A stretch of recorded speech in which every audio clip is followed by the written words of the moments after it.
मेरे पिताजी डिमेंशिया से ग्रसित हैं, जिसमें उन्हें यह भी याद नहीं कि मैं उनकी बेटी हूं और वो मेरे पापा।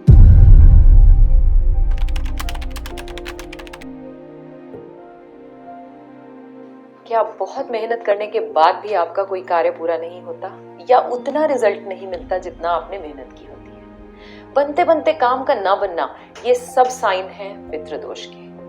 मेरे दादाजी की यह कहानी सुनकर आपका पितृदोष ठीक होने वाला है। 2 मिनट लगाइए। एक बार एक पिताजी बरामदे में धूप सेक रहे थे और अखबार पढ़ रहे थे।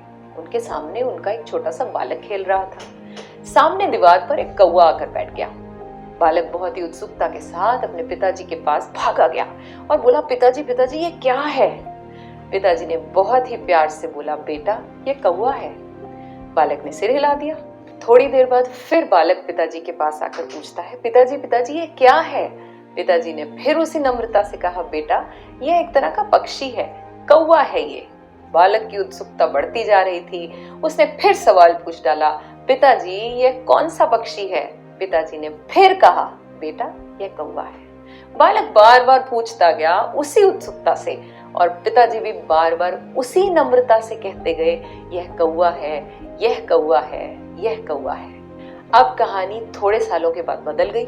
अब बेटा कुर्सी पर बैठकर अखबार पढ़ रहा है और पिताजी दूर बरामदे में कहीं बैठे हैं। दरवाजे पर घंटी बजती है और बेटा देखने जाता है और काम वाली बाई घर पर काम करने आई है। बेटा वापस आकर अखबार पढ़ना शुरू ही करता है कि पिताजी पूछते हैं, बेटा कौन आया था? बेटा बहुत ही नम्रता से जवाब देता है, पिताजी काम वाली बाई आई है।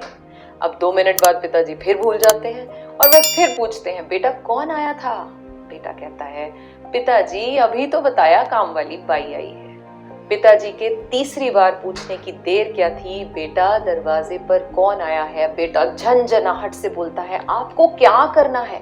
आप आराम से बैठे रहिए, आप बार बार जानकर करेंगे क्या? अभी तो बताया है मैंने आपको। पूरे गुस्से में बेटे ने ऐसा कहा। मैं जानती हूँ हमारे माता पिता बूढ़े हो चुके हैं। वह एक बात को बहुत बार बोलते हैं, वे बहुत बार एक ही सवाल पूछते हैं, कभी कभी तो बहुत टोकते भी हैं। मैं आज आपको एक बात बताना चाहती हूँ।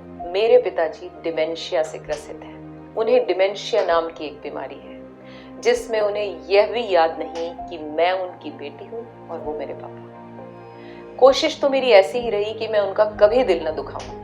अगर कभी दुखाया भी हो जाने अनजाने तो साथ ही माफी मांग ली। अभी मुझे नहीं पता, हो सकता है मैंने कभी अपने एक्शन से उनको कष्ट पहुंचाया, लेकिन आज वो मुझे माफ करने की कंडीशन में नहीं है। आपके माता पिता हैं, बार बार माफी मांगे, हर गलती पर माफी मांगे, गलती ना हो तो भी माफी मांगे। अगर अपना पितृदोष ठीक करना है तो उनके जाने के बाद उनके नाम पर पंडितों को बुलाकर खाना खिलाने से या उनके तस्वीर पर बढ़िया से फूल टांगने से ये दोष ठीक नहीं हो सकता।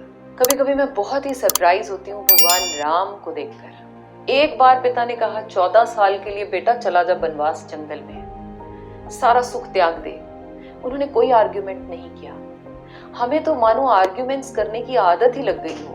पिताजी आपको ये बिजनेस चलाना नहीं आता, माताजी आपको ये सब्जी बनानी नहीं आती, पिताजी आप कुछ नहीं जानते इसके बारे में, मम्मी आपको नहीं पता क्या चल रहा है आजकल। माँ बाप से बहस जीतने में तो बहुत ही मजा आने लग गया है। आज नहीं माफी मांग पाएंगे तो कभी नहीं माफी मांग पाएंगे। एक बात की गारंटी तो मैं देती हूँ, वह आज भी आपको गलती छोटी हो या बड़ी माफ तो कर ही देंगे, क्योंकि वो माता पिता है। पितृदोष को ठीक करने का इससे सरल उपाय मेरे पास तो नहीं है। तो अगर माता पिता आपके संग हैं, जीवित हैं, तो आज ही उनके पैर पड़ जाएं, और अगर वो जीवित नहीं हैं, आज ही हाथ जोड़कर उनसे अपनी छोटी बड़ी हर गलती के लिए माफी। राधे। मित्रजनों, जन कल्याण हेतु हो रहे पुण्य कार्यों में व समस्त मानव जाति को स्वस्थ रखने की दिशा में हम योग संस्थान को सहयोग देने के लिए आप इस वीडियो को शेयर जरूर करें। राधे राधे।